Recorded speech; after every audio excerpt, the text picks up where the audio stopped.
क्षमा कीजिए रानी मां, पर आपसे ये अपेक्षा नहीं थी। आप भी औरों की भांति भावनाओं में बहकर हमें हमारा कर्तव्य निभाने नहीं दे रही हैं। हम औरों की तरह भावनाओं में बहने वाले लगते हैं आपको प्रताप? आपको लगता है हम अपनी भावनाओं का उफान दिखाने आए हैं यहाँ?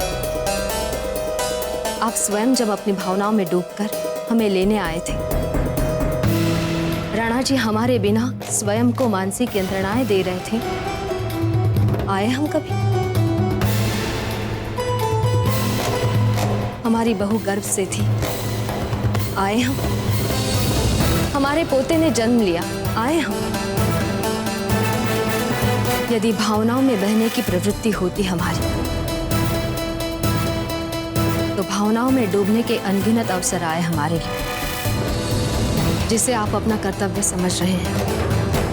वो कर्तव्य नहीं, अपने बदले और क्रोध की असंयमित भावना है, जिसने आपके स्व को दबा डाला है। भावनाओं में हम नहीं, आप बह रहे हैं कुंवर प्रताप। निर्णय आपका प्रभावित हो रहा है अपनी भावनाओं के उफान से, जिसमें ना राजधर्म है, ना प्रजा का हित, और ना ही मेवाड़ और राजपुताने के भविष्य के लिए सरोकार। किंतु जयवंताबाई जी, राणा जी, मेवाड़ में जो कुछ भी हो, उसके बाद आप सब जिस पीड़ा, जिस छटपटाहट में हैं, उसे हम समझ सकते हैं। हम भी तो ऐसी मिट्टी की संतान हैं राणा जी। केवल एक बार सोचकर तो देखिए, विगत के इस दुख को भविष्य की सारी संभावनाओं का सर्वनाश करने का अधिकार दे देना चाहिए। क्यों नहीं हम इस दुख, इस पीड़ा, पराजय के इस दंश से एक नए मेवाड़, एक नए राज्य की भविष्य की संभावना को जन्म दें, स्वयं को सबल बनाए और फिर दे दे शत्रु को मुंह तोड़ उत्तर।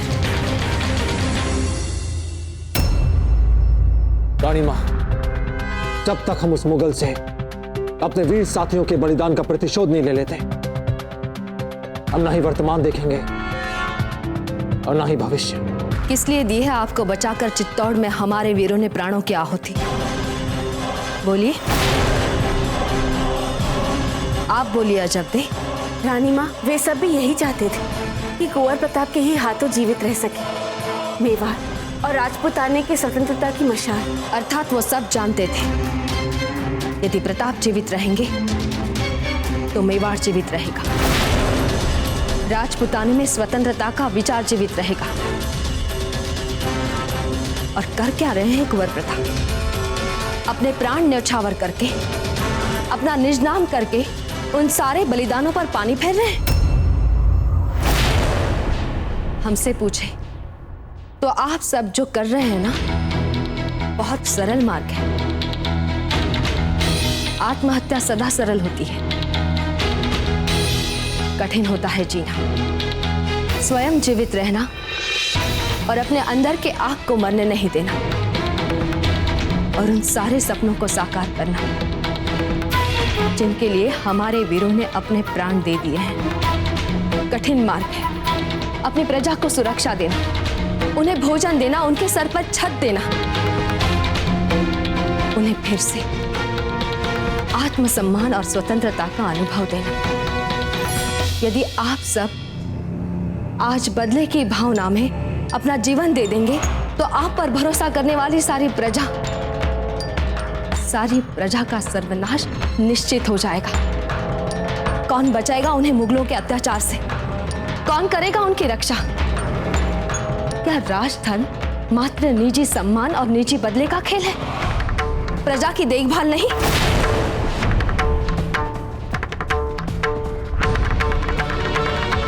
राणा जी, आपने तो सदा अपने से पहले प्रजा का हित देखा है। प्रजा पालक ही पहचान है आपकी। आप ठीक कह रही हैं जयवंताबाई जी, किंतु आज हमारे पास कुछ नहीं बचा है अपनी प्रजा को देने के लिए। सब कुछ नष्ट हो चुका है। फिर से बना लेंगे हम सब कुछ। मान लीजिए कुछ भी छोड़कर नहीं गए थे हमारे पूर्वज।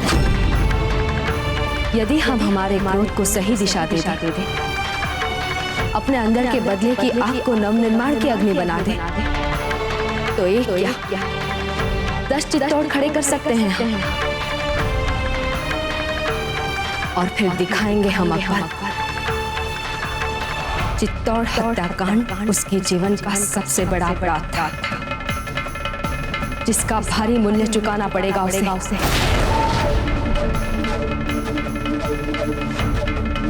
किसी भी युद्ध का लक्ष्य केवल और केवल विजय श्री ही होना चाहिए। मृत्यु को भला कैसे लक्ष्य बना सकते हैं किसी युद्ध का? होना तो ये चाहिए कि हमारे जाने के बाद अमर सिंह एक स्वतंत्र और सशक्त मेवाड़ में साहस लेते अपने बच्चों को जब हमारी कथाएं सुनाए तो गर्व के साथ कह सके कि कैसे हमने सब कुछ खोने के बाद भी हमारा साहस नहीं खोया। हम मिटे नहीं, हम मरे नहीं, हम अपनी प्रजा के उज्जवल भविष्य के लिए जिए। शत्रु ने जिसे हमारी पराजय समझा, हमने उसी पराजय एक नई और बड़ी जय का आधार बना डाला। कुछ नहीं से सब कुछ बना डाला।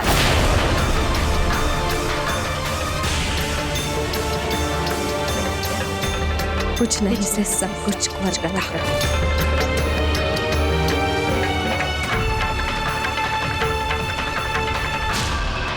महारानी जयवंताबाई जी की जय। महारानी जयवंताबाई जी की जय।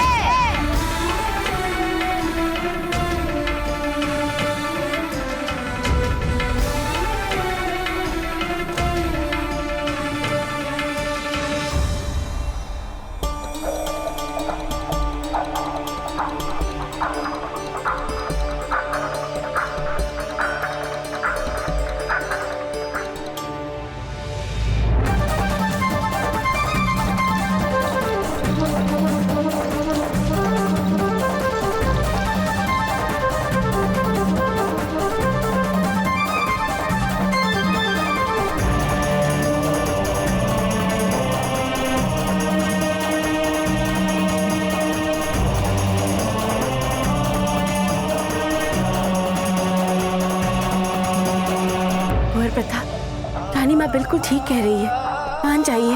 हाँ दादीराज, दादी सर ठीक कह रही है। मान जाइए कुंवर प्रताप। कुंवर प्रताप, आज तक हमने आपको जो भी मार्ग दिखाया वो हमारी ओर नहीं, मातृभूमि के लाभार्थ जाता है। आज भी यदि आप अपने निजी गौरव से ऊपर उठकर देखें तो हमारे विवेक पर भरोसा कर सकते हैं।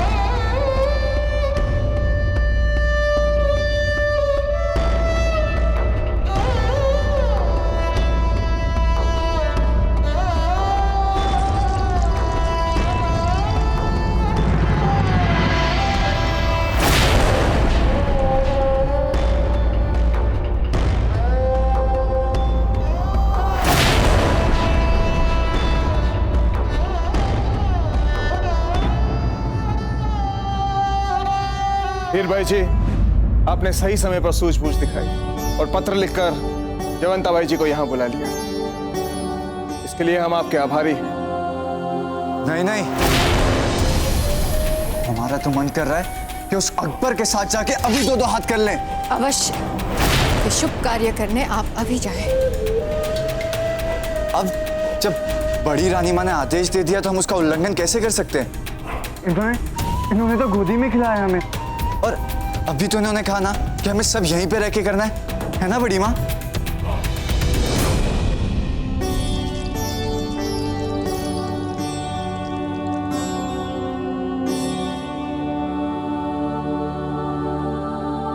क्या दुविधा चल रही है इनके मन में?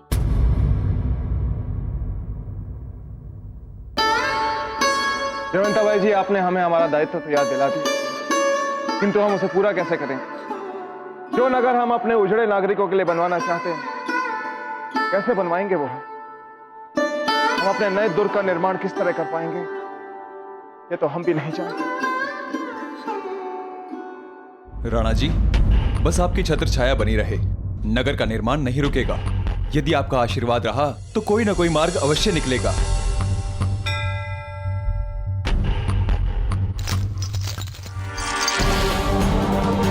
राम सिंह जी।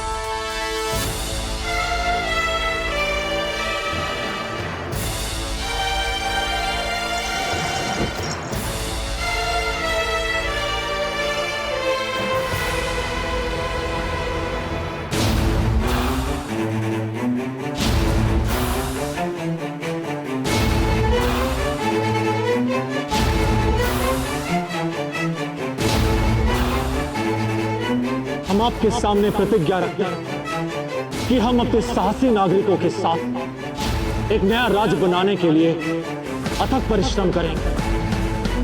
उस मुगल द्वारा उजाड़े हुए हमारे लोगों को फिर से बसाने का आपका जो सपना है, उसे पूर्ण किए बिना हम चैन से नहीं बैठेंगे। अपने साथियों के बलिदानों का बदला उस मुगल से अवश्य लेंगे।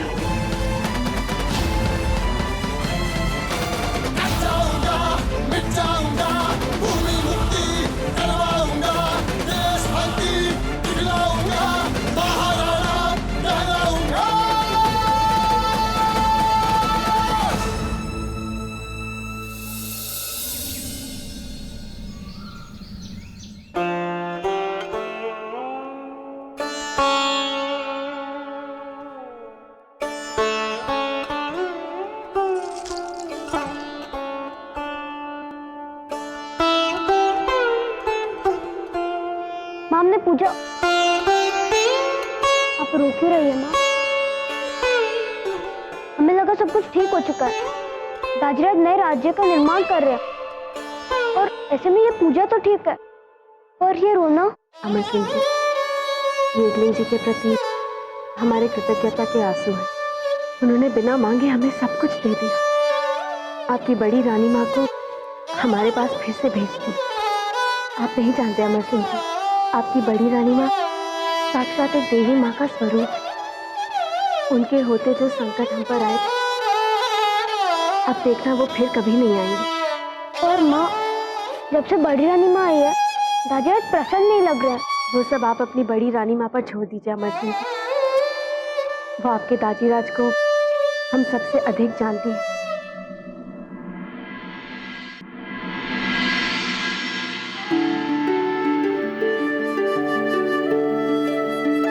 मन में दबाया हुआ क्रोध एक ऐसा विकार होता है जो न केवल अपनी आत्मा की सभी अच्छाइयों को धीरे धीरे नष्ट कर देता है, बल्कि अपने पूरे व्यक्तित्व को खोखला कर देता है। इसलिए प्रताप, आप इस क्रोध को, इस विकार को जितनी जल्दी हो सके निकाल दीजिए अपने अंतरात्मा से। तभी आप फिर से अपने लिए, अपने परिवार के लिए, प्रजा के लिए काम कर पाएंगे। रानी माँ, क्या ये सब हमें हमारे बचपन और जवानी के दिन वापस दिला सकते हैं? रानी माँ, आज हम केवल पराजित नहीं हैं, निर्धन भी हैं। कितना कुछ होता हमारे पास आपके सानिध्य से, किंतु आज हमारे पास कुछ भी नहीं। आपने जाते जाते अपने एक लौते पुत्र को आपने आशीर्वाद तक नहीं दिया। हमें विश्वास नहीं हो रहा। हमने आपको अपना आदर्श मान, अपना गुरु मान, आपके बताए हुए पथ पर चलने का प्रयास किया हमने, फिर ऐसा क्यों किया आपने हमारे साथ? क्यों रानी मां, क्या भूल हो गई हमसे? कौन सी चूक हो गई पुत्र धर्म निभाने में? कोई तो कारण होगा, अन्यथा कोई भी मां अपने पुत्र को अकस्मात छोड़कर संन्यास लेने नहीं जाती। संसार में होते हुए उसके पुत्र के विवाह पे, उसके संतान के जन्म बड़ी से बड़ी विजय, सर्वाधिक अपमानजनक हार पे उसके साथ क्यों नहीं थी? क्यों आपने हमें अकेले छोड़े? क्यों? रानी मां, हम जानना चाहते हैं हमारा अपराध क्या था? आपका तो कोई अपराध ही नहीं है प्रताप। आप कोई अपराध कर ही नहीं सकते। हम बच्चे नहीं हैं रानी माँ, अब बड़े हो चुके हैं। जो होता है क्यों होता है सब समझते हैं हम। प्रताप,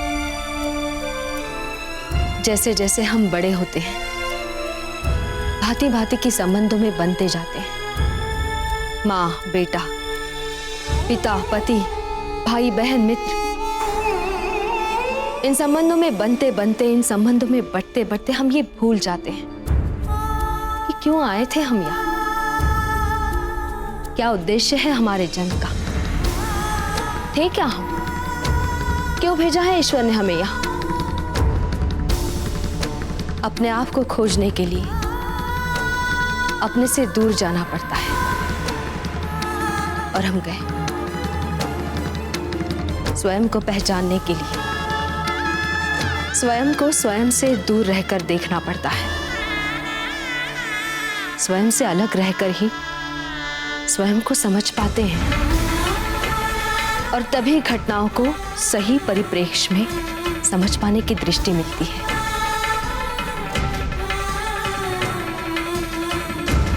देखा जाए तो हमने ये सब आपके लिए किया। क्या करते? हम देख रहे थे प्रताप, आप बड़े हो रहे हैं, वीर हो रहे हैं, समझदार हो रहे हैं। ऐसे में आपको मार्गदर्शन करने के लिए हमें भी कुछ गहरा, कुछ सच्चा बनना था। वीर पुत्र की मां का दायित्व भी बड़ा होता है ना प्रताप। रानी माँ, कैसे मान लें कि अब फिर से नहीं जाएंगी हमें छोड़कर? अभी अभी हमने अपनी मातृभूमि खोई है, अब अपनी मां को नहीं खो सकते, नहीं सहन कर पाएंगे। भला इसी में है कि आपके और हमारे बीच में दूरियां बनी रहे, भला इसी में है।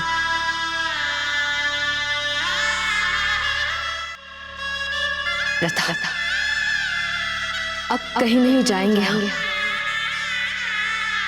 आपने जो कुछ भी खोया है उसे पाने का जो प्रण आपने लिया है, वो प्रण इतना बड़ा है कि उसके आगे सब कुछ गौण हो जाता है। हम इस प्रण में आपके साथ आपको सही मार्ग दिखाने के लिए सत्य की मशाल लिए तब तक खड़े रहेंगे जब तक आप विजयश्री प्राप्त ना कर लें। यदि कोई ये महान कार्य कर सकता है तो वो भारत का वीर पुत्र प्रताप ही कर सकता है।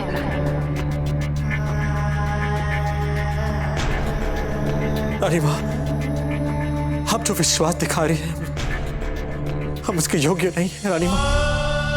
हमारे कारण हमने अपनी प्रजा को खो दिया।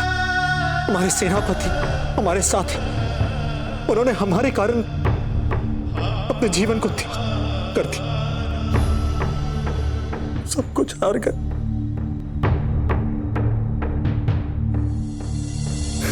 सब कुछ हार गए, सब कुछ हार गए रानी माँ।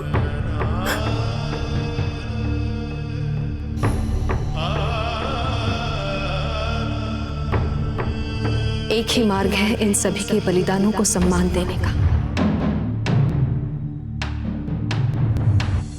आप अपने जीवन में जिसे उन्होंने अपना जीवन देकर बचाया है वैसा ही उपयोगी, वैसा ही सार्थक बनाइए जैसा उन्होंने सोचा होगा, चाहा होगा। यानी अपने प्रजा का रक्षक बनकर अपना खोया हुआ गौरव लौटा लाए। जब उन्होंने अपने प्राणों का बलिदान करते समय संताप नहीं, उत्सव मनाया था, तो फिर आप उनके दिए जीवन में उनके लिए आंसू कैसे बहा सकते हैं?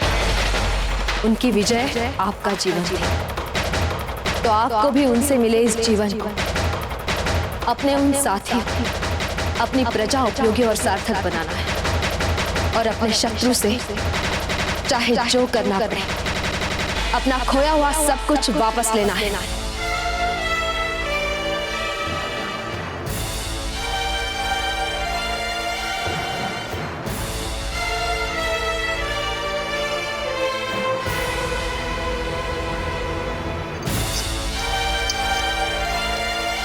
अब हमारे जीवन का एक ही अर्थ होगा, एक ही लक्ष्य, एक ही उद्देश्य, अपना खोया हुआ गौरव वापस लाना। और जिन्होंने हमारा सर्वस्व छीना है, हम उन्हें भारी मूल्य चुकाने के लिए विवश कर देंगे। हमें पूर्ण विश्वास है कि अब आपके योग्य मार्गदर्शन हम इस लक्ष्य अवश्य प्राप्त करेंगे रानी।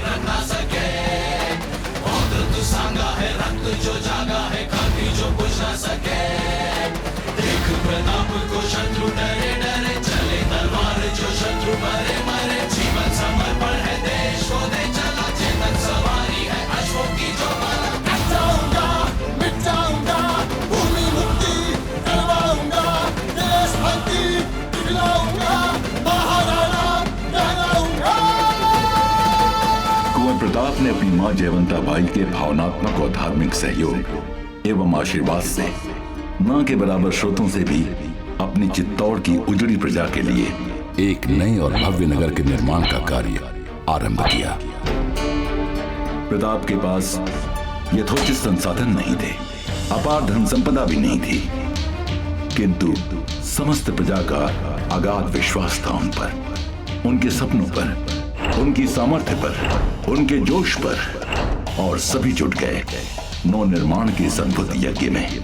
और देखते ही देखते प्रताप के नेतृत्व और आचार्य राघवेंद्र की निगरानी और जयवंता बाई के सतत आशीर्वाद के साथ जुटे नव निर्माण के संकल्प से ओतप्रोत इन उजड़े मेवाड़ी प्रजाजनों ने श्रम और साहस का ऐसा अनूठा काम किया कि पग पग पर बाधाएं खड़ी करने वाली नियति ने भी इनके संकल्प के सामने घुटने टेक दिए। साथ ही साथ प्रताप ने एक नई सेना का गठन किया। उन्होंने जोश से भरे नागरिकों को उस सेना में जगह दी और उन्हें प्रशिक्षण दिया कि वो इस नए नगर की बड़े से बड़े शत्रुओं से भी सुरक्षा कर सकें। और धीरे धीरे कुंवर प्रताप की प्रतिज्ञा एक नए और भव्य नगर के रूप में साकार होने लगी। और अंत में 3 साल के अथक परिश्रम के बाद जब इस नए नगर ने जन्म लिया तो चित्तौड़ की भव्यता को भी इसने कोसों पीछे छोड़ दिया। योद्धा प्रताप का एक नए अवतार में जन्म हुआ, नूतन सृजनकर्ता प्रताप। चढ़ा रक्त का टीका है मिट्टी को माये मारे, ये देशभक्ति का मोल है जो मेवाड़ी राणा जाने। सुन साहस इस पूत का देश का कण कण है ये जय जय जय जय जय जिसकी जयकार प्रताप है, एक लिंग का कहे जिसे अवतार प्रताप है, वीरों के साहस की जो हुंकार प्रताप है, जय जय जय जय जय जिसकी जयकार प्रताप है।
विजय भव। आचार्य जी, आज आपके आशीर्वाद से हम अपनी प्रजा और मातृभूमि के इस संघर्ष में सफल हो पाए। आप अवश्य ही सफल होंगे कुंवर प्रताप, क्योंकि आप धर्म के मार्ग पे चल रहे हैं, नैतिकता के मार्ग पे चल रहे हैं। हमारा आशीर्वाद सदैव आपके साथ साथ। आप जिस भी मार्ग पे जाएं, सफलता आपके कदम चलेगी। आपने प्रण लिया कि जब तक आप अपने विस्थापित प्रजा के सर पर छत नहीं प्रदान कर देते, तब तक आप किसी महल में, किसी दुर्ग में प्रवेश नहीं करेंगे और ना ही किसी राजकीय सुख सुविधाओं का प्रयोग करेंगे। और आज एकलिंग जी के आशीर्वाद से आपका ये प्रण पूर्ण हुआ। आचार्य जी, आज यदि रावत जी जीवित होते तो कितने प्रसन्न होते ये देख कि हमने अपने अथक परिश्रम से एक नया नगर बना डाला। मेवाड़ के सभी वीर आपको स्वर्ग से देख रहे हैं और प्रसन्न हैं, ये जानकर कि आपने उनके बलिदान को व्यर्थ नहीं जाने दिया। जिस मातृभूमि के लिए उन्होंने अपने प्राण न्यौछावर किए, आपने उस मातृभूमि को उजड़ने नहीं दिया, अपितु उसका नए सिरे से निर्माण, उससे एक नई पहचान। मेवाड़ के सभी वीर सदैव आपके साथ हैं कुंवर प्रताप, सदैव आपके साथ। जी, हम अपने वीर साथियों के बलिदानों को यूं निरर्थक नहीं बनने देंगे। नहीं, जिस निर्णायक दिन की हम सबको 3 वर्षों से प्रतीक्षा थी, आज वो आ चुका है। आज से हम अपने नए संघर्ष को आरंभ करेंगे।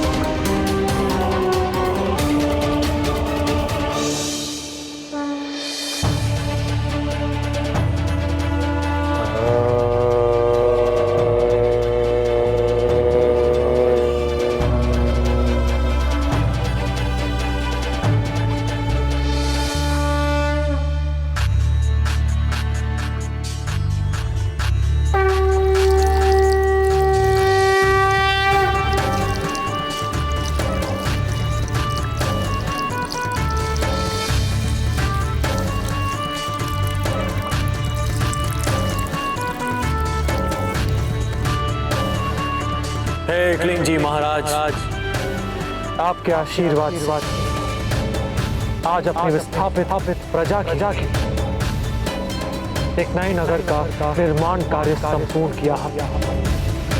अब हमारा अगला संकल्प होगा, हमारा नया संकल्प इसी नए नगर को संपूर्ण राजपुताने की एकता का प्रतीक बना और उस मुगल आक्रांता को अपनी मातृभूमि से भगाना।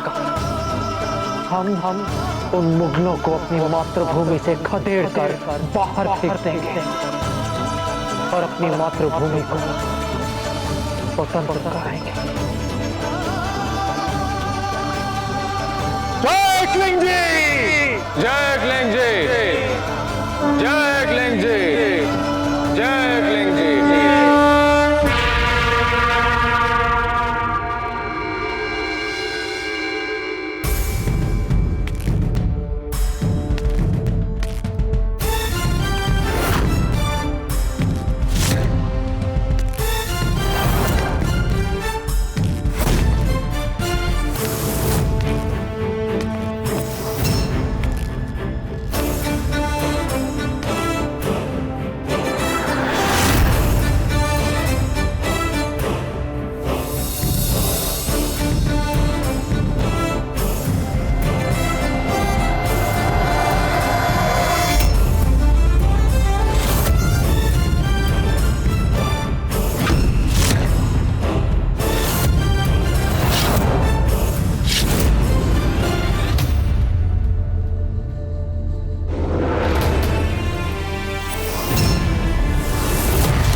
अकबर आजम जिंदाबाद, अकबर आजम जिंदाबाद, अकबर आजम जिंदाबाद, अकबर आजम जिंदाबाद, अकबर आजम जिंदाबाद, अकबर आजम जिंदाबाद, अकबर आजम जिंदाबाद, अकबर आजम जिंदाबाद, अकबर आजम जिंदाबाद, अकबर आजम जिंदाबाद, अकबर आजम जिंदाबाद, अकबर आजम जिंदाबाद, अकबर आजम जिंदाबाद।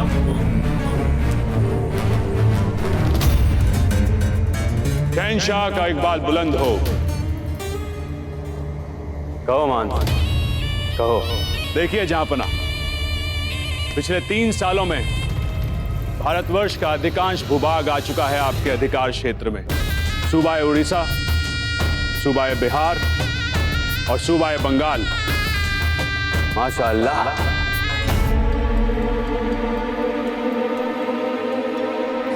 निहायत बारीक और खूबसूरत कढ़ाई वाला लिबास पहना है मियां। क्या नफासत दिखाई है मुल्क में। वाह। ज़रा नवाजी के लिए हर साल शहंशाह का तहे दिल से शुक्रिया। ये राजपूताने की रियासत टोंक की कढ़ाई छपाई है हुजूर। और अब तक यही इलाका नहीं है सल्तनत मुगलिया के इख्तियार। हम ठीक कह रहे हैं ना मान? शहंशाह वो हम इस इलाके में इन बेहतरीन बुनकरों अपना शाही बुनकर बनाना चाहते हैं ताकि इनका फन हुनर शहंशाह हिंद के शाही लिबासों की तामीर में काम आ सके। अब खड़े क्या हैं? बताइए कि जिन इलाकों चाहे वो जितने छोटे ही क्यों ना हम नहीं जीत पाए हैं, क्या कर रहे हैं हम उनका? जहांपना बस मुट्ठी भर राजपूत राजा रह गए हैं जिनके साथ हमें संधि करना अभी बाकी है। इसीलिए आज हमने उनको यहां पर बुलाया है। बहुत खूब, बहुत खूब। हाजिर किया जाए उन्हें।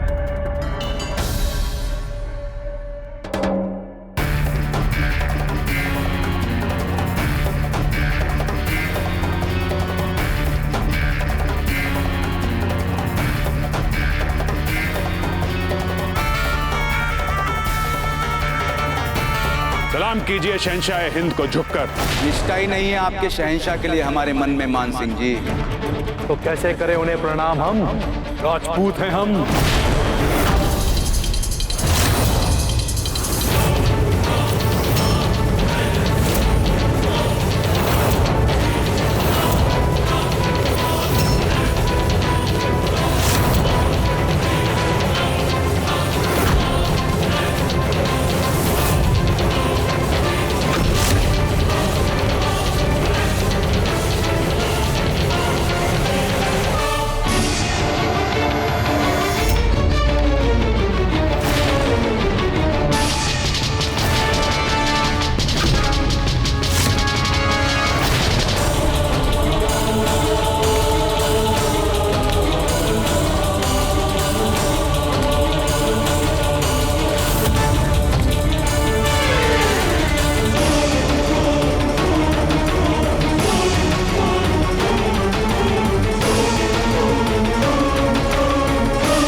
तीनों राजपूत राजाओं हम तय दिल से अपने दरबार खैर मकदम करते हैं।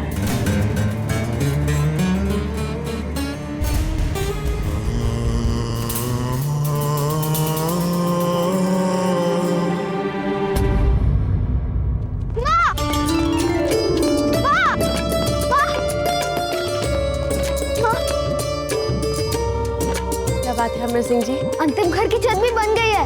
इसका अर्थ है कि राजराज घर आ रहे हैं। क्या?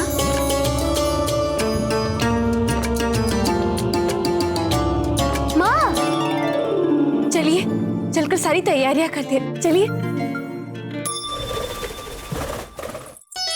ये पर्दा अच्छे से लगा देना, फूल डाल देना। भाभी साहब, दादा भाई 3 वर्षों के बाद इस महल में पहली बार प्रवेश कर रहे हैं और आप है कि पर्दे लगवा रही हैं। जान, आप नहीं जानती, आपके दादा भाई को ये सब बहुत पसंद है। ये नगर बनाने के लिए उन्होंने हर छोटी छोटी चीज पर कितना ध्यान दिया है। भाभी साहब, दादा भाई ने प्रण लिया था कि जब तक इस नगर के हर निवासी के पास रहने के लिए छत न हो, वो इस महल में प्रवेश नहीं करेंगे। उनका प्रण पूरा हो चुका है। अब आपके इन पर्दों से उनके प्रण पर कोई असर नहीं पड़ने वाला है। चलिए शीघ्र करना। भाभी साहब जल्दी चलिए। राम सिंह जी, इन सब को और चमकाने की आवश्यकता है। चक्रपाणी जी, दुर्कीर्ति द्वार पर कुछ और निरीक्षण मचान लगने चाहिए, देख लीजिएगा। जी बाबूजी, आइए। कुंवर प्रताप की, कुंवर प्रताप की, कुंवर प्रताप की, कुंवर प्रताप की, कुंवर प्रताप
बहुत बहुत बधाई हो कुंवर प्रताप, जो आपने हमारे लिए मात्र 3 वर्षों में अपने कठिन परिश्रम, धैर्य और दृढ़ निश्चय से इस भव्य नगर, या फिर हम ये कहें कि इस भव्य राजधानी का निर्माण कर दिखाया है। इसकी प्रशंसा के लिए हमारे पास शब्द नहीं है आपके लिए।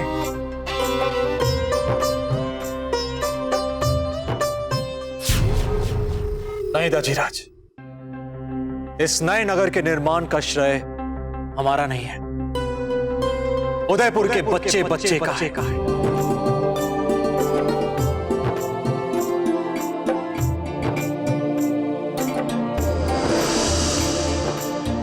उदयपुर? जी दजीराज, यही नाम सोचा है हमने इस नए नगर के। राणा उदय सिंह जी का बसाया हुआ नया नगर उदयपुर।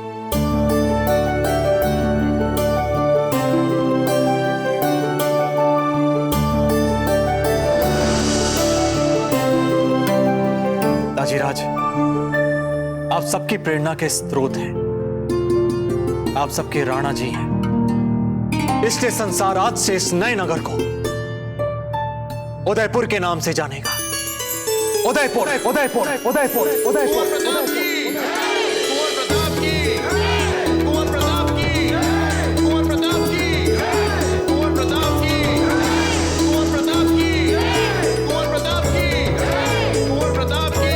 दाजीराज, आप सबकी प्रेरणा के स्रोत हैं, आप सबके राणा जी हैं, इसलिए संसार आज से इस नए नगर को उदयपुर के नाम से जानेगा।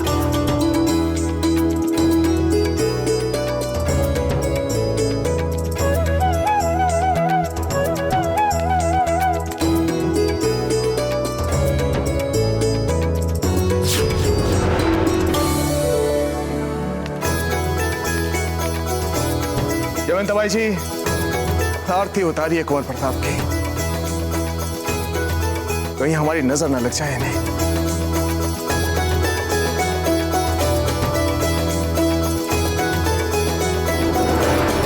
नहीं राणा जी, आरती उतारने का अधिकार तो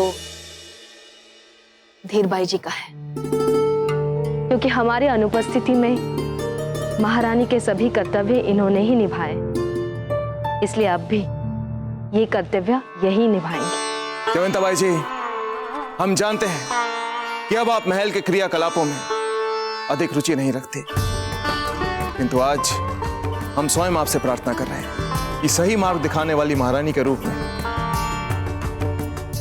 आप कुंवर प्रताप की आरती उतारें। रानी माँ, आप ही कीजिए ना आरती। जीजा उतारिए ना कुंवर प्रताप की आरती आप। हाँ बड़ी रानी माँ, आप उतारिए। जीजा, मेवाड़ की महारानी आप है, कुंवर प्रताप की आरती आप उतारें।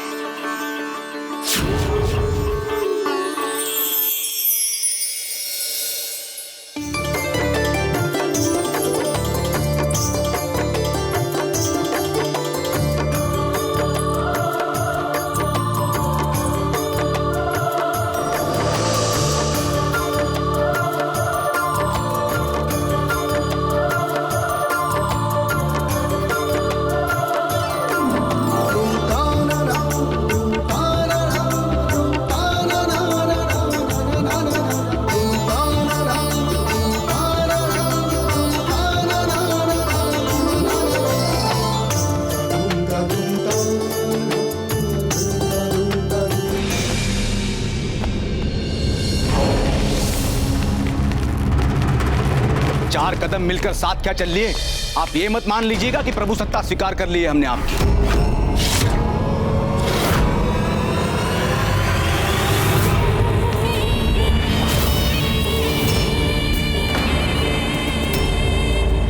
हमें भी शमशीर के जोर पे आपकी रियासतों पे कब्जा नहीं करना है जनाब। हम तो चाहते हैं कि आपके और हमारे बीच में ऐसा दोस्ताना करार हो जाए जिससे हमारी सल्तनत के तहत आपकी रियासत भी दौलतमंद हो, फले फूले। बदल चुके हैं हम, अब वो पहले वाली जोर जबरदस्ती की जिद छोड़ दी है हमने। क्योंकि अब आपने एक राजपूत राजकुमारी हीर से विवाह कर लिया है और आप ये चाहते हैं कि हम ये मान लें कि अब आपके मन में सभी राजपूतों के लिए आदर और सम्मान जाग उठा। आप क्या चाहते हैं कि तौड़ में जो आपने नरसंहार किया है उसे हम भूल जाएं? याद है कितने राजपूत शूरवीरों का नरसंग वध किया था आपने? कितने राजपूतों की रणभूमि में लाशें बिछाई थी आपने? कितनी राजपूत वीरांगनाओं ने जौहर किया था वहां पे? दुर्ग में उपस्थित कितने भोले भाले निरपराध प्रजाजनों को मारा था आपने? हम ये कैसे विश्वास कर लें कि आप फिर ऐसा नहीं करेंगे?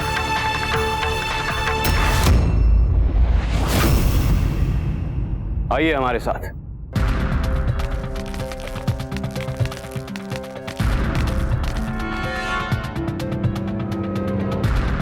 चित्तौड़ में जो हुआ हम मानते हैं एक भूल थी हमारी। बेहद अफसोस है हमें अपनी उस गलती का, पर उसके बाद हमसे दोबारा ऐसा ना हो इसकी कामयाब और ईमानदार कोशिश की है हमने। बल्कि जो भी हमारे साथ बहादुरी से लड़े उनके लिए बड़ी इज्जत है हमारे दिल में। एहतराम करते हैं हम उनकी बहादुरी का। और यह है सबूत हमारे जज्बातों और अल्फाजों का। राजा जयमल और बहादुर पत्ता, चित्तौड़ के दो इंतहाई बहादुर और जांबाज जंगजू।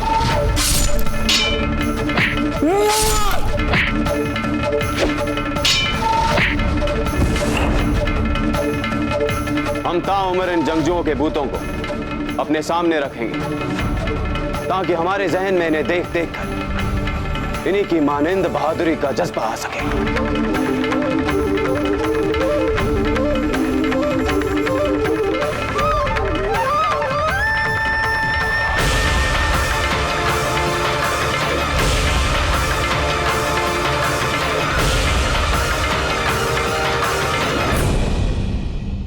ठीक है शहंशाह, हम तैयार हैं आपके साथ मैत्री संधि के लिए शहंशाह।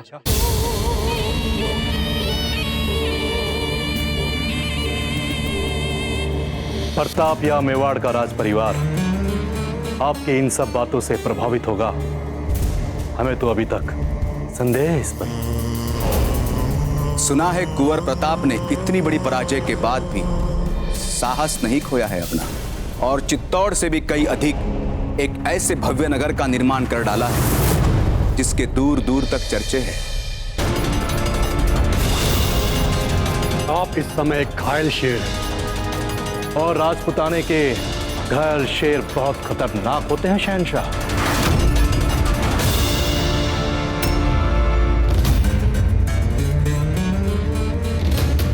इस दोस्ताना मशवरे के लिए तहे दिल से शुक्रिया।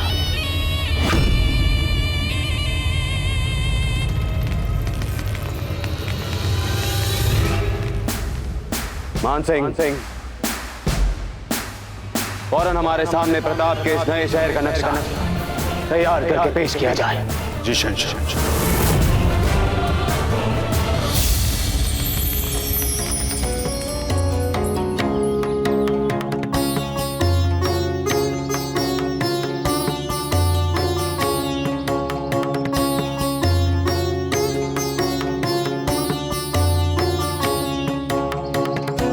ताजीराज, हमारे पूरब दिशा में एक विशाल झील पिछोला है।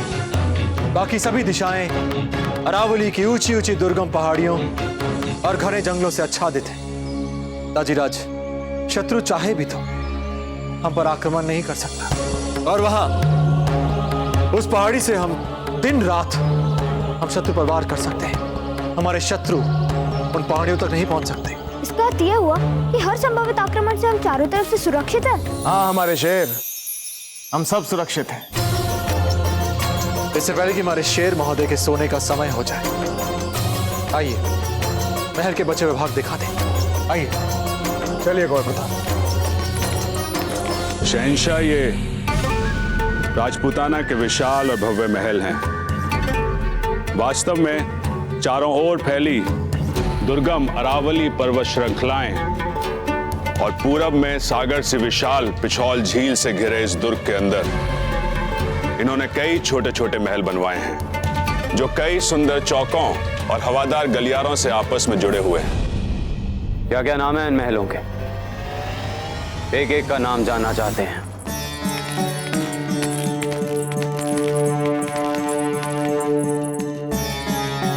ये रहा अमर महल, वो रहा भीम विलास,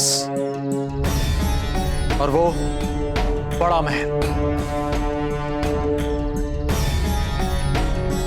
ताजीराज, आपका दरबार अमर महल में। ये हमारे नाम पे रखा गया है। लो, तो नन्हे बालक के नाम पे भी कुछ ना कुछ हो ही गया। किंतु राणा अजय सिंह के छोटे पुत्र के बारे में तो किसी ने सोचा भी नहीं।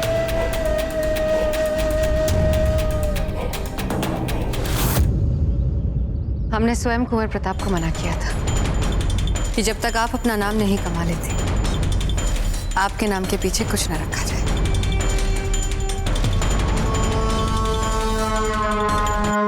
ठीक यहाँ इनका विशाल शस्त्रागार है, जहाँ हर प्रकार के अस्त्रों शस्त्रों का संग्रह किया गया है।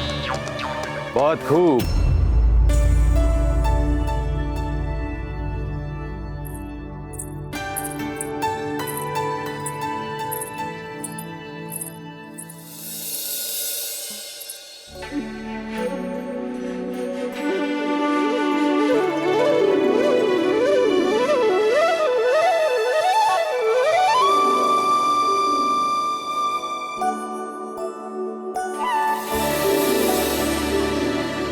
रानी मां, ये रहा आपका कृष्ण विलास।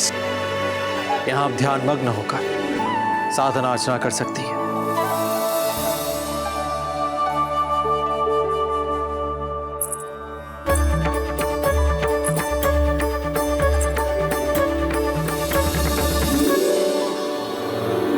कुंवर प्रताप, आपकी रानी मां अधिकतर समय इनके साथ नहीं, हमारे साथ रानी महल में बिताएंगी।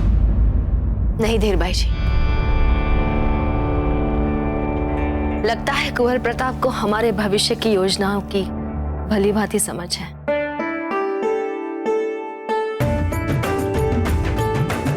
हमारे लिए यही सर्वथा उपयुक्त स्थान है ना राणा जी? आप उचित कह रही हैं जयवंता बाई जी।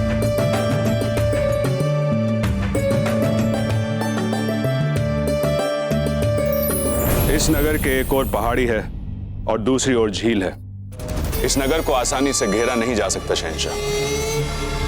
अगर कोई भी सेना इस पर आक्रमण करती है तो राजपूती सेना उसे कहीं से भी आकर घेर सकती है और शत्रु पर आक्रमण कर सकती है। प्रताप ने इस बार अपने नगर को बचाने के लिए बहुत अच्छी तैयारी की है। मानना पड़ेगा। पर क्या उसके पास ऐसे लोग हैं जो इस नगर को चलाने और उसके बचाव के लिए उसका साथ दे सकें?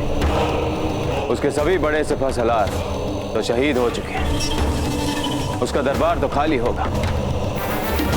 इस नए नगर के बचाव और उसकी फौज में जोश भरने वाले जंगजू कहां है प्रताप के पास?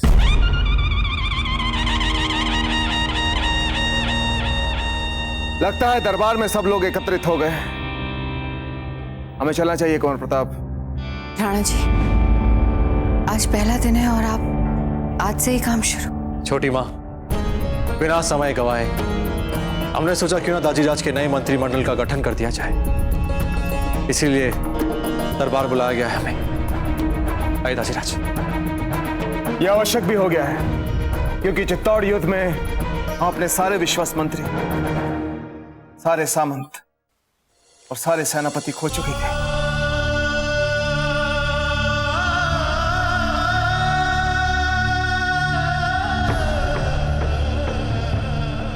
खोया कहाँ है आपने उन्हें राणा जी?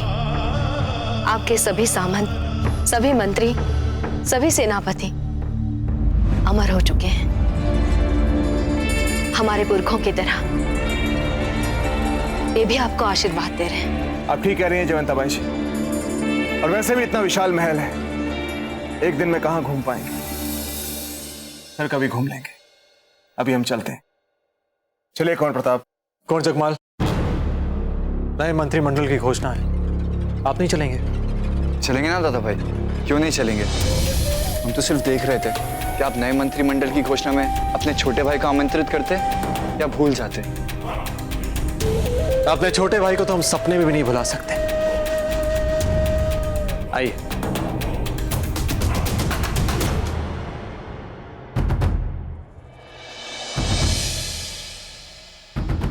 वीरबाई जी, जब से हम वापस आए हैं हमें लगता है आप हमें टाल रही हैं। क्यों? हमारे कारण ही तो आप यहाँ से गई थी जीजा। ग्लानि से लथपथ हम बात भी क्या करें आपसे। महल छोड़कर जाने का निर्णय हमारा था वीरबाई जी, और वैसे भी नियति के हाथ में सब कुछ होता है, भला बुरा सब। फिर आप क्यों अपने आप को झूठे अपराध बोध के आंच में जला रही हैं? कुछ नहीं किया आपने। इस नए महल में सारे संबंधों की नई शुरुआत करनी चाहिए।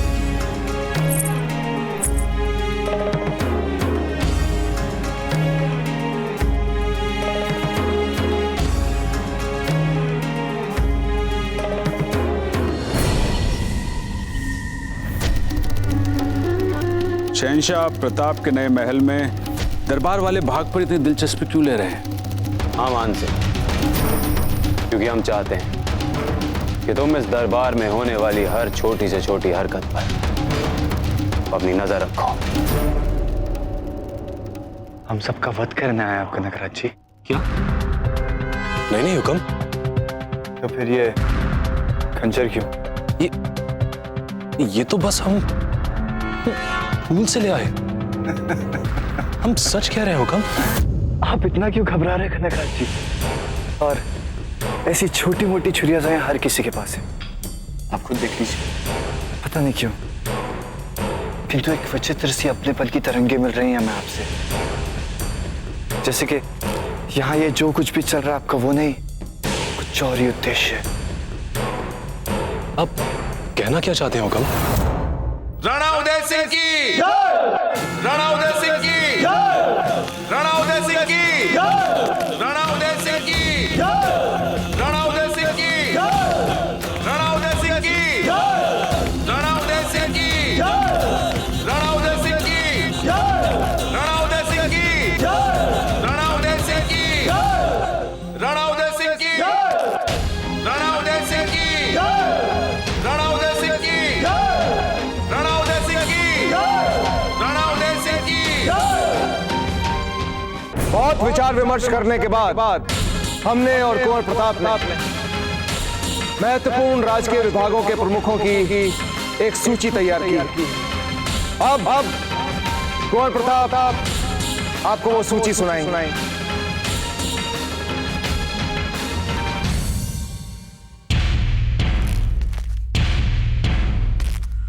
सर्वप्रथम अमात्य प्रमुख अर्थात महामंत्री हमारे विचार से यहाँ उपस्थित सभी व्यक्तियों के मन में इस पद के लिए या उस उपयुक्त व्यक्ति के नाम के लिए कभी कोई दुविधा नहीं हो।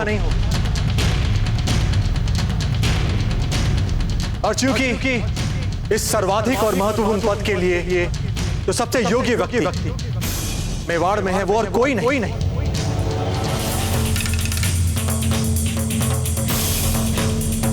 हमारे आदरणीय आचार्य राघवेंद्र जी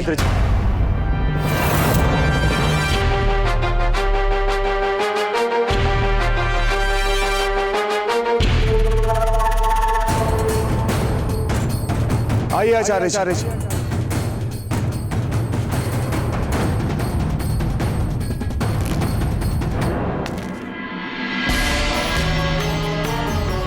क्षमा कीजिए राणा जी,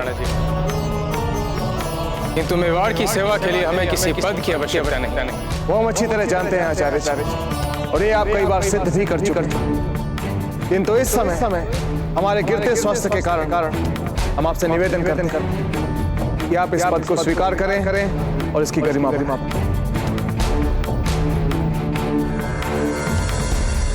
राणा जी, जैसे आपको और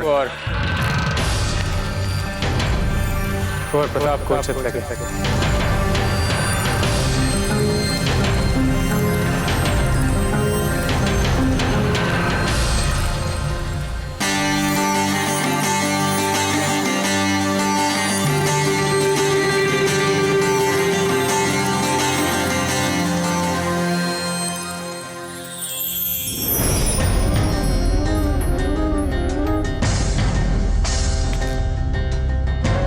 चित्तौड़ के महान शूरवीर आदरणीय स्वर्गीय चुंडावत स्वामी पीढ़ियों से उन्होंने मेवाड़ के शासक और उत्तराधिकारियों की रक्षा को अपना धर्म चित्तौड़ के महायुद्ध में मुगलों के विरुद्ध शौर्य भरे बलिदान से उन्होंने वीरता और त्याग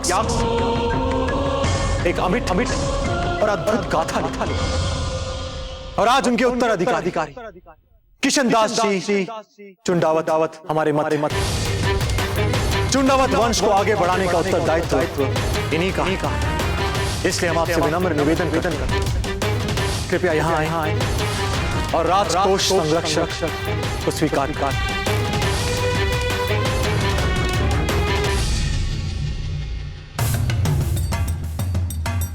हम पूरी विनम्रता और उत्तरदायित्व के साथ इस पद को स्वीकार करते हैं। हम आपको विश्वास दिलाते कि अपने काकोसा के भांति अपनी अंतिम सांस तक आपके दिए हुए इस कर्तव्य को पूरी निष्ठा के साथ निभाएं।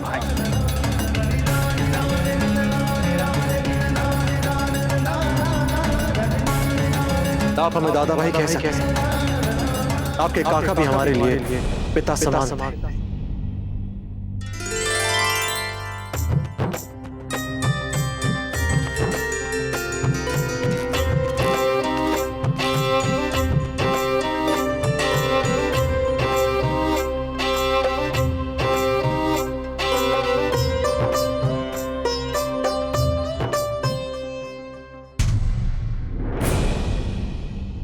अब हमारे मित्र जिनके साथ हमने कई युद्ध लड़े, टोड़ा जी, हम चाहते हैं कि आप इस नगर की सुरक्षा और नियम व्यवस्था के भार को संभालें। हमें पूर्ण विश्वास है कि उदयपुर की प्रजा बिना किसी भय और चिंता के आपकी निगरानी रानी चैन की नींद से आइए पद को स्वीकार कीजिए।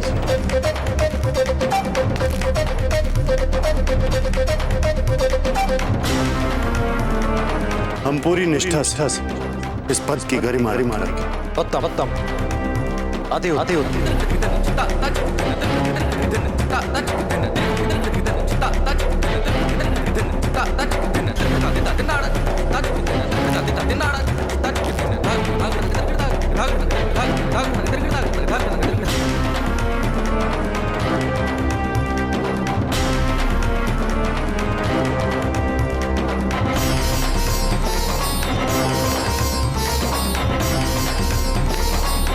आपका नाम नहीं आया अभी तक? हमारे दाता राणा जी और कुंवर प्रताप के बहुत निकट थे। हमें पूरा विश्वास है कि राणा जी और कुंवर प्रताप ने हमारे लिए कोई बहुत बड़ा उत्तरदायित्व सोचा होगा। कनकराज जी, आपके पिता स्वर्गीय देवीदास जी राणा जी के बहुत ही निकट और विश्वास पात्र थे। बचपन में वे हमारे बहुत ही प्रिय काका साहब थे। और उसके उपरांत भी जैसा कि यहां पर सभी उपस्थित लोग जानते हैं, उन्होंने निजी स्वार्थ के लिए शत्रुओं की सहायता कर देशद्रोह जैसा विश्वासघात किया था।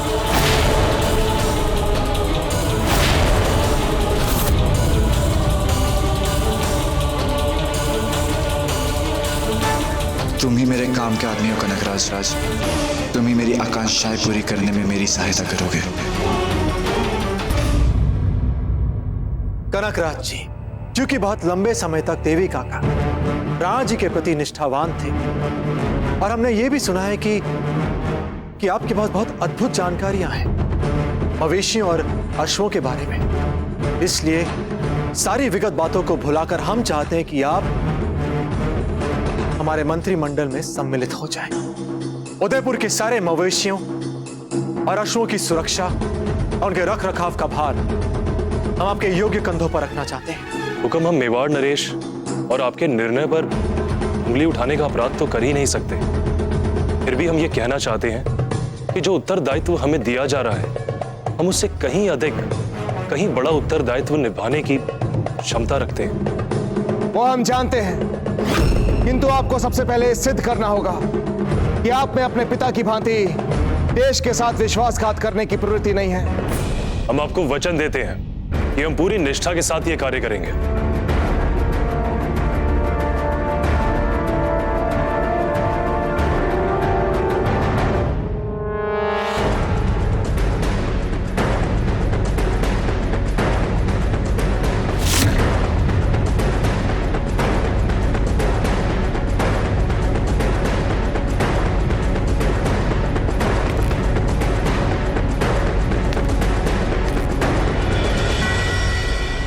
दादा भाई, आपने अभी तक सबसे महत्वपूर्ण पद की तो घोषणा की ही नहीं। जी कुंवर प्रताप, सब ये जानने के लिए उत्सुक हैं कि प्रधान सेनापति के पद के लिए आपने किससे नियुक्त किया है? ये पद तो हमें ही मिलेगा। उस घोषणा के लिए आप सभी को प्रतीक्षा करनी पड़ेगी, क्योंकि यह बहुत ही महत्वपूर्ण पद है। प्रधान सेनापति। इसलिए जिस दिन हमारे नए शस्त्रागार का उद्घाटन होगा, उस दिन वे आएंगे। इस पद के लिए सर्वथा उपयुक्त और चौंकाने वाली घोषणा।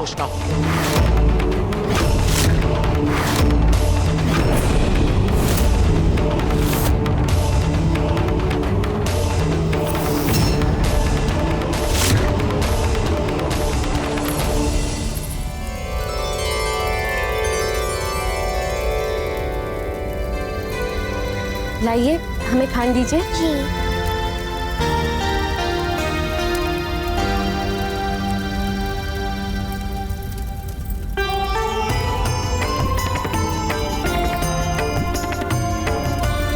अजब दे, कहीं कुंवर प्रताप के स्नेह में आपने खांड अधिक तो नहीं डाल दिया? वैद्य जी ने परामर्श दिया है राणा जी को खांड कम देने के लिए। हमने ताजीराज के लिए अलग से पकवान निकाल कर रखे। वैसे आप है तो बहुत सौभाग्यशाली अजब थे। विवाह के इतने वर्षों बाद भी कुंवर प्रताप के निकट आने का सौभाग्य आपको मिल रहा है। अन्यथा अधिकतर राजपूत राजकुमारों और राजाओं को कहीं कहीं विवाह करके कहीं कहीं पत्नियां महलों में लानी पड़ती है। उफ रानी माँ, आप तो जानती है कि दादा भाई भाभी सा से कितना प्रेम करते हैं, तो फिर क्यों लाएंगे वो अपने लिए कोई और?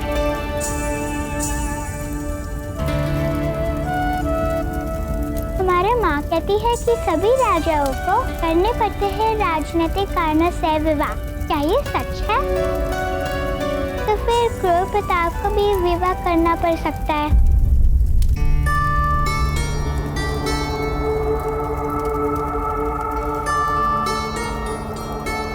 करना पड़ सकता है, परंतु इसका अर्थ ये थोड़ी है कि उनके मन में आपके लिए प्रेम कम हो जाएगा। क्या राणा जी जीजा से प्रेम नहीं करते? हमसे नहीं करते? राजपूत राजाओं को और राजकुमारों को राजनीतिक मैत्री करने के लिए विवाह करने पड़ते हैं। आप लोगों ने सुना नहीं कि डूंगरपुर के राजकुमार ने टोंक की राजकुमारी के पिता से राजनीतिक मैत्री के लिए तीसरा विवाह कर लिया। दासी, आप जरा काम में हाथ बटाइए।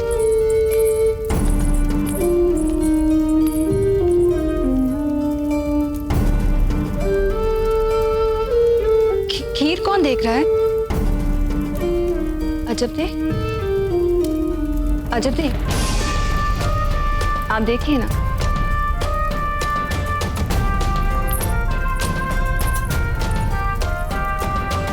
कुंवर प्रताप, हमें लगता है कि कुंवर जगमाल बहुत उत्सुक है।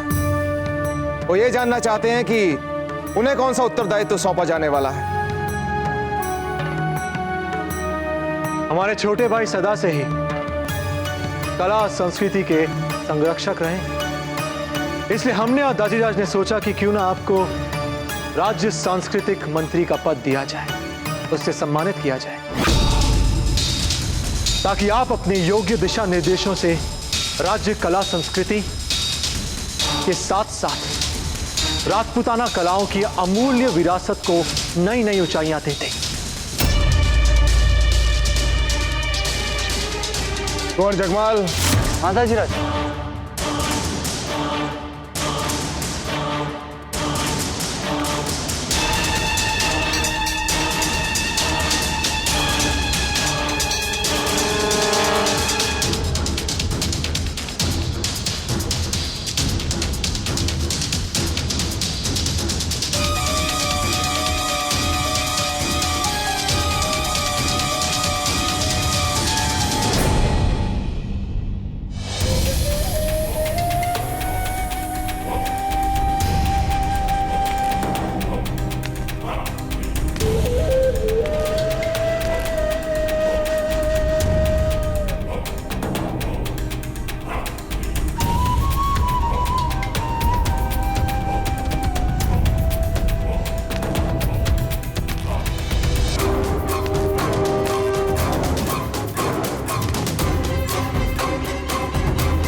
क्या आप सभी प्रण लेने के लिए तैयार हैं? जी हुकुम। हम प्रण लेते हैं, कि हम अपने अंतिम श्वास तक, हम अपनी अंतिम सांस तक दिए हुए उत्तरदायित्वों को पूरी निष्ठा और देशभक्ति के साथ निर्वहन करेंगे। जय किंग जी! जय किंग जी! जय किंग जी!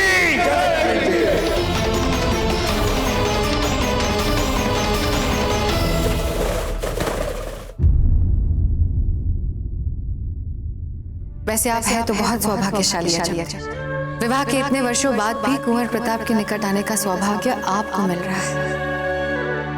अन्यथा अधिकतर राजपूत राजकुमारों और राजाओं को कहीं कहीं विवाह करके कहीं कहीं पत्नियां महलों में लानी पड़ती है। हमारी माँ कहती है कि सभी राजाओं को करने पड़ते हैं राजनीतिक कारणों से विवाह। तो फिर क्रूर प्रताप को भी विवाह करना पड़ सकता है। राजपूत राजाओं को और राजकुमारों को राजनीतिक मैत्री करने के लिए विवाह करने पड़ते हैं। अजब दे,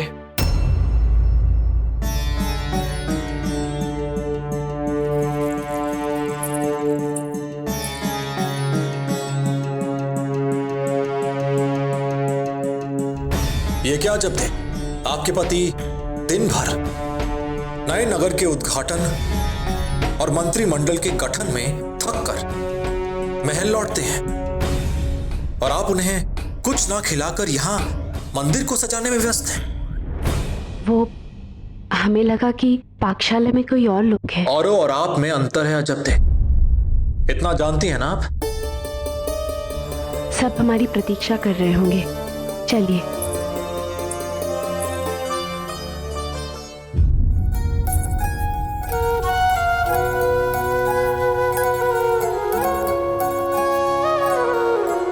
अजब दे, ये सब जो आप देख रही हैं ना, जिन्हें लोग हमारी उपलब्धियां मानते हैं, ये तभी संभव हुआ है क्योंकि आप एक चट्टान की भांति हमारे साथ खड़ी रही हैं। आपके बिना हम कुछ भी नहीं है, सच में। अगर प्रेम आलाप हो गया हो तो चले भोजन करने। राणा जी वहां पर हमारी प्रतीक्षा कर रहे होंगे। जी, भविष्य की योजनाओं के बारे में हमें दशरथ से बात भी करनी है। कैसी योजना है?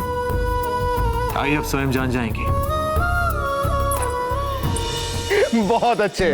अच्छा ये बताइए भंवर जी कि कल सबसे पहले हम दोनों कहाँ जाएंगे? हम जाएंगे आखेट पर। आखेट पर? आखेट पर जाने के बाद हम दोनों कहाँ जाएंगे? वनभोग। वनभोग। और उसके बाद हम आपको आपके मित्रों के साथ लेकर चलेंगे नौका विहार पर।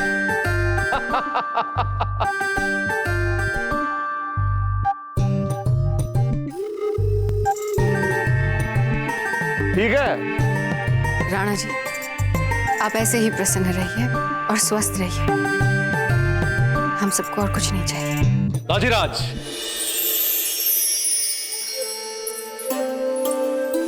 आइए कुंवर प्रताप, आइए अजब थे। हीर भाई जी, आभार मानिए इन दोनों का। इनके कारण ही हमारे जीवन में एक बार फिर से प्रसन्नता वापस लौटी। आपकी प्रसन्नता को और कई गुना बढ़ाने के लिए हमने एक योजना सोची है। योजना हम आपकी बाद में सुनेंगे कुंवर प्रताप, पहले आप बैठिए और भोजन ग्रहण कीजिए। आइए कुंवर जगमाल, आप भी आइए। कुंवर प्रताप, हम सब ने मिलकर आपके लिए 56 भोग बनाए, पहले वो तो ग्रहण कीजिए। क्यों अजब थे? जी। वैसे हमारे पुत्र कुंवर प्रताप की योजना इतनी कम महत्वपूर्ण भी नहीं हो सकती। बताइए क्या योजना है आपकी? राजीराज, हमने सोचा है कुछ ही दिनों में हमारे नए शस्त्रागार का उद्घाटन होने वाला है, तो उसके उपलक्ष्य पे आसपास के सभी राजपूत राजाओं और सामंतों को हम इसके लिए आमंत्रित कर लें। एक, वे सभी हमारी सैन्य शक्ति देख लेंगे, और दो, उस मुगल के विरुद्ध राजपुताने को फिर से एक बनाने के नए प्रयास का हम सूत्रपात भी कर देंगे। हमें उस मुगल को केवल राजपुताने से ही नहीं, इस देश से भी खदेड़ कर बाहर फेंकना है। उस मुगल के विरुद्ध एक नए संघर्ष को आरंभ करने का समय आ गया है, और ये इसलिए संभव है क्योंकि आसपास के सभी राजपूत राजा मन ही मन ये चाहते हैं कि उन्हें इस मुगल से छुटकारा मिले, उसके अत्याचारों से उन्हें छुटकारा मिले। हमें बस उन्हें प्रेरित भर करना है।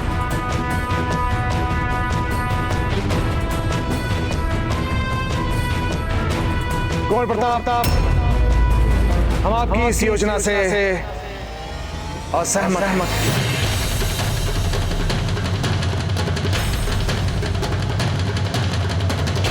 तो दाजीराज, आप तो पूर्ण रूप से तत्पर थे ना उस मुगल से प्रतिशोध लेने के लिए, फिर अकस्मात ये बात समझने की चेष्टा कीजिए कुंवर प्रताप। वर्षों बाद हमारी प्रजा ने सुख देखा है, शांति देखी, समृद्धि देखी। अब हम अपने राज्य से ये सुख, शांति, समृद्धि वापस नहीं ले सकते। रही बात उस अकबर की, वो वैसे भी अपने राज्य का बहुत विस्तार कर चुका है अपनी मुगल सेना के साथ। अब हम उसका सामना नहीं कर सकते कुंवर प्रताप, और आप भी अपने इस अव्यवहारिक सपने को देखना छोड़ दीजिए कुंवर प्रताप। दाजीराज, ये हमारा निजी सपना नहीं है, नहीं, ये उन सभी राजपूतों की हुंकार है उस मुगल के विरुद्ध। हम मानते हैं कि उससे लड़ना कठिन हो गया है, किंतु यह असंभव कार्य नहीं है। नहीं दाजीराज, हाथ पर हाथ रखकर बैठने से अच्छा है कि हम उससे लड़ने का प्रयास करें। आपने तो स्वयं अपनी आंखों से देखा है कि जब एक राजपूत दृढ़ निश्चय कर ले, ठान ले, तो बिना संसाधनों के मात्र 3 वर्षों में एक पूरी नगरी को स्थापित कर सकता है। इतनी क्षमता हम रखते हैं।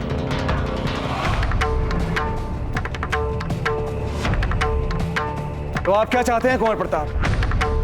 हम अपने इस नए दुर्ग को नष्ट कर दें? यही चाहते हैं आप? नहीं दाजीराज, नहीं, हमारा कदापि वो अर्थ नहीं था। अर्थ जो भी हो कुंवर प्रताप, परिणाम वही होगा जो हम कह रहे हैं। और रही बात पड़ोसी राजपूत राज्यों के साथ देने की, तो एक बात हम आपको स्पष्ट रूप से कह दें कुंवर प्रताप कि कोई हमारा साथ नहीं देगा, वो भी अकबर के विरुद्ध तो कदापि नहीं। सब राज्यों ने अकबर के साथ मैत्री संधियां कर ली है। उल्टा ये सब कर हम अकबर को चौकन्ना कर देंगे और एक बार फिर वो हमारे पीछे पड़ जाएगा। नहीं कुंवर प्रताप, हम ऐसा नहीं कर सकते।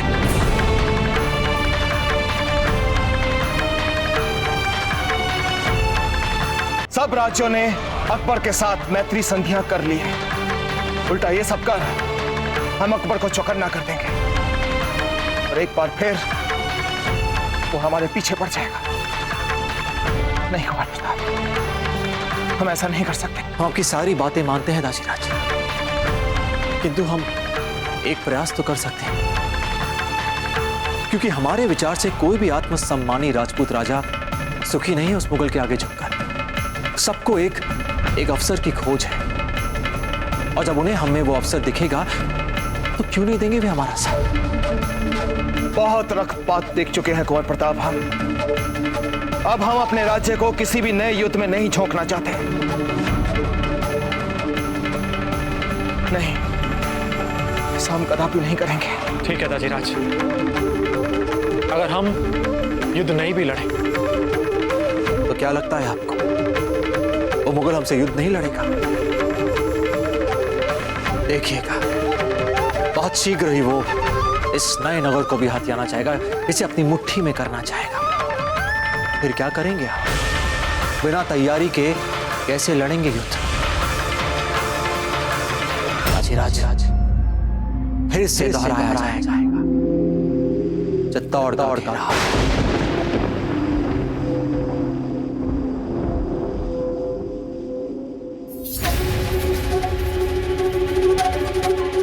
हम कह चुके हैं कुंवर प्रताप कि हम अपनी प्रजा को किसी भी नए युद्ध में नहीं झोंकेंगे, मतलब नहीं झोंकेंगे। बहुत दुख सह चुकी है हमारी प्रजा। एक के बाद एक युद्ध के बाद में पिस चुका है हमारा राज्य। आत्मघाती है आपकी ये योजना कुंवर प्रताप। एक नए विनाश को आमंत्रण देना है ये योजना। जब तक हम जीवित हैं तब तक हम किसी भी नए युद्ध को अनुमति नहीं देंगे। जब तक हमारी आखिरी दाजीराज, दाजीराज, दाजीराज,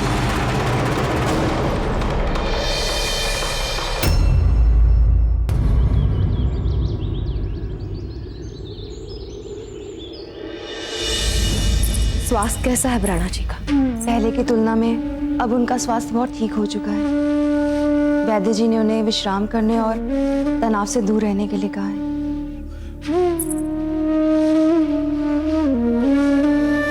आपका कोटि कोटि धन्यवाद। तो राणा जी का स्वास्थ्य अब ठीक है।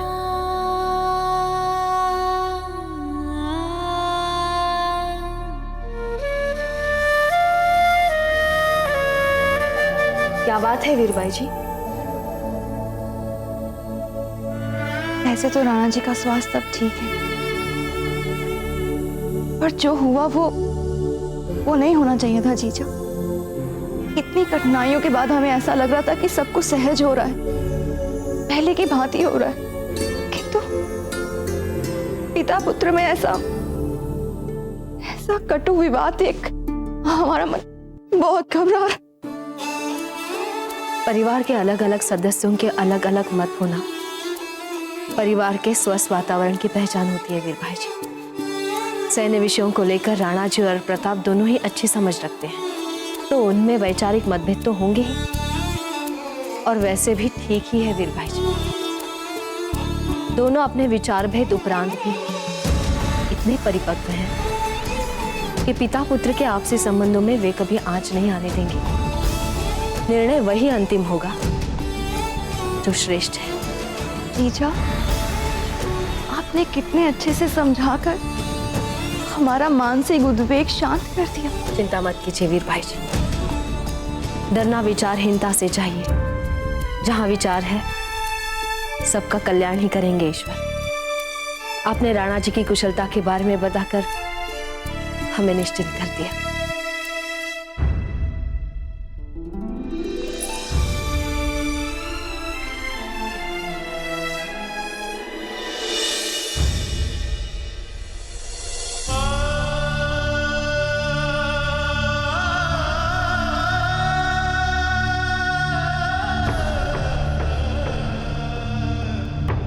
तो आप क्या चाहते हैं कुंवर प्रताप? हम अपने इस नए दुर्ग को नष्ट कर दें? यही चाहते हैं आप? बहुत रक्तपात देख चुके हैं कुंवर प्रताप हम। अब हम अपने राज्य को किसी भी नए युद्ध में नहीं झोंकना चाहते। फिर से दोहराया जाए, चित्तौड़ का गिराव। ये सब क्या है कुंवर प्रताप? आपने दाजीराज से बात क्यों नहीं की अब तक?